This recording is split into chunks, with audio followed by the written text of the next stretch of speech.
আমি আপনাদেরকে শয়তানের একটা চালাকির কথা বলছি, শুনুন। মনে করুন আপনার অফিসে যেতে দেরি হয়েছে এবং দেরি করার জন্য আপনার বস রাগ হয়ে আছেন। অফিসে আরও অনেক মানুষ আছে। আপনি এরকম সময় কি করেন? আপনি সকলের নজর এড়িয়ে নিজের টেবিলে গিয়ে বসেন। আপনি তখন বসের সাথে দেখা করতে চান না। অথবা মনে করুন একটা বাজে রিপোর্ট কার্ড নিয়ে আপনি বাড়ি ফিরলেন। যখন আপনি ক্লাস 6 বা 7-এ খারাপ রিপোর্ট কার্ড নিয়ে আসেন, তখন আপনি চুপিসারে ঘরে ঢুকবেন। কোনো আসসালামু আলাইকুম নেই, কোনো কিছু নেই। চুপিসারে ঢুকে আপনি ঘুমের ভান করে পড়ে রইলেন। মা যদি জিজ্ঞেস করে আজকে স্কুলে কি হলো, আপনি তখন বলবেন তেমন কিছু না। আপনি যখন কাউকে হতাশ করেন তখন তার থেকে দূরে দূরে থাকেন, এটাই স্বাভাবিক। এই ক্ষেত্রে যখন আমরা অশ্লীল কাজ করি, নিজেদের উপর জুলুম করি, তখন আমরা কাকে হতাশ করি? আল্লাহ আজ্জা ওয়া জাল্লাকে। আপনি আল্লাহকে অসন্তুষ্ট করেন, শয়তান তখন এর সুযোগ নেয়। আপনার কাছে এসে সে বলে, তুমি এখন আবার সালাহ পড়তে যাবে?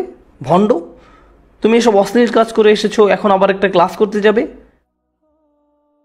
এখন তুমি ইবাদত করতে যাবে? তুমি তো দুমুখ মানুষ। তখন সে বলে, হ্যাঁ আমি তো দুমুখ মানুষ, আমার সালাহ পড়া উচিত হবে না। শয়তান আপনার গুনাহের সুযোগ নিয়ে আল্লাহর কাছ থেকে আপনাকে আরও দূরে সরিয়ে রাখে। আপনি তখন আল্লাহর সামনে দাঁড়াতে বিব্রত বোধ করেন। কিন্তু একজন সত্যিকারের মুত্তাকি যখন ভুল কিছু করে, তৎক্ষণাৎ সে কি করে? সে আল্লাহকে স্মরণ করে। যাকারুল্লাহ ফাস্তাগফিরু লিযুনুবিহিম, তারপর তার আল্লাহর কাছে ক্ষমা চেয়ে নেয়। এখানে জুনুব শব্দটা দিয়ে পাপ বোঝানো হচ্ছে, যা এসেছে জানাব থেকে। জানাব দিয়ে মূলত বোঝানো হয় এমন একটা পাপ যার কারণে আপনি অসম্মানিত বোধ করেন, এমন কোনো কাজ যার কারণে আপনি লজ্জিত, বিব্রত। আর তারা আল্লাহর কাছে ক্ষমা প্রার্থনা করে তাদের কৃত লজ্জাজনক কাজ থেকে। ওয়া ইয়াগফিরুয যুনুবা ইল্লাল্লাহ, আল্লাহ ছাড়া আর কে গুনাহ ক্ষমা করতে পারেন? আপনি আর কার কাছে যাবেন? কোথায় যাবেন? আল্লাহ ছাড়া আর কে জানে আপনি আর আমি কি কি ভুল করেছি। আমাদের গুনাহের খাতায় বহু জিনিস আছে যা আল্লাহ প্রকাশ করেননি, শুধু আল্লাহই সেসব জানেন। সেসবের জন্য আল্লাহর কাছে আমাদের ক্ষমা চাইতে হবে। জান্নাতে যারা যাবে তাদের বর্ণনায় যেসব বৈশিষ্ট্য এসেছে তার মাঝে এটাই প্রধান বৈশিষ্ট্য। উলাইকা লাহুম জান্নাতুন তাজরি মিন তাহতিহাল আনহারু খালিদিনা ফিহা, তাদের জন্য প্রতিদান হলো তাদের পালনকর্তার পক্ষ থেকে ক্ষমা এবং জান্নাত, যার তলদেশে প্রবাহিত হচ্ছে প্রস্রবণ। এখানে যে শেষ কথাটি আপনাদের আমি বলবো, আমার ফ্যামিলির সাথে একবার শপিং মলে গিয়েছিলাম।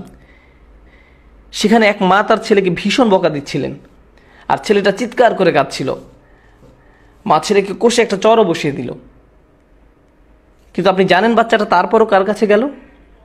এরপরও বাচ্চাটা মাকেই ধরে রইল, তার মাকে ছাড়ছে না। চারপাশে সব কিম্ভূত কিমাকার বিশাল বিশাল অচেনা মানুষ, সে তাদের কাছে যেতে চায় না।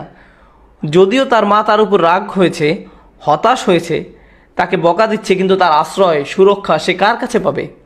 তার মায়ের কাছেই। এই দৃশ্য আমাকে ভাবিয়েছে, সুবহানাল্লাহ। যখন আমি আপনি গুনাহ করি, যখন আমরা আল্লাহকে হতাশ করি, তার অবাধ্য হই, আমরা কার কাছে যাব? আমাদের আর কোথাও যাওয়ার আছে? আমাদের আর কোথায় যাওয়ার আছে?